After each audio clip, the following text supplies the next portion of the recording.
In this video, I'll show you how to create a Gantt chart with Claude AI.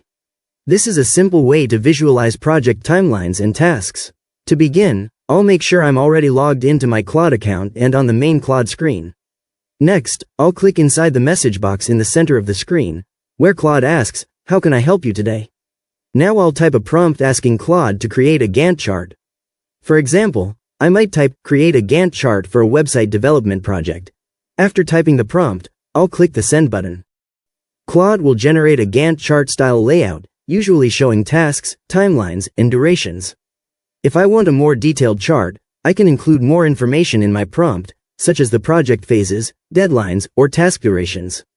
For example, I might type, "Create a Gantt chart with tasks and weekly timelines for a 4-week project." Claude can also format the output into a table or timeline format that can be easily used in project tools.